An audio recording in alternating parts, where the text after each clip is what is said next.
Howdy. This is the Proverbs of the day for the 24th.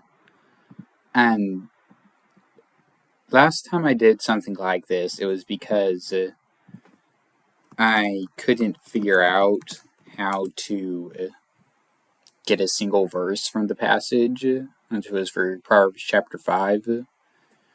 This time, it's not really for that purpose, but because this is just so neat, I didn't really want to.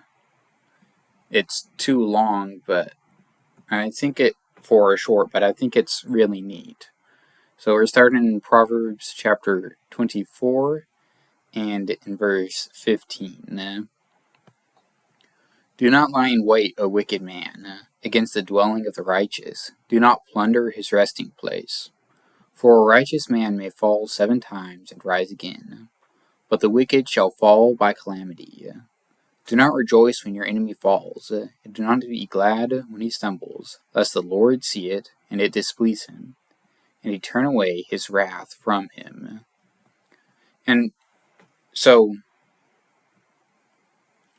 the thing I find really neat about this is it starts out talking to wicked people. He says, wicked man, basically, don't be wicked, particularly against righteous people. Don't plunder his resting place. He goes on to give a reason. I find this to be a really interesting difference between for and therefore.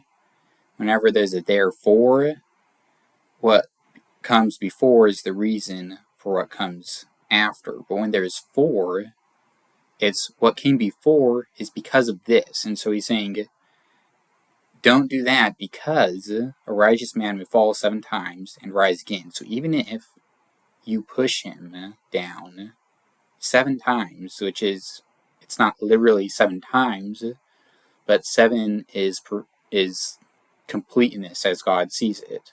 So he says, even if you completely push down the righteous man, he will rise again, but you will fall by your calamity. And then he turns it around and he's looking at the righteous and he says, do not rejoice when your enemy falls, and do not be glad in your heart. Do not let your heart be glad when he stumbles. He's saying the wicked, yes, they need to fall, they deserve to fall, and oftentimes righteous men have prayed for the downfall of the wicked. You see several psalms by David that are along these lines. But David was never glad for his enemies to fall. He saw that it needed to happen and that it was going to happen, but what didn't make him glad? And you see there the reason in verse 18, lest the Lord see it and it displease him, and he turn away his wrath from him.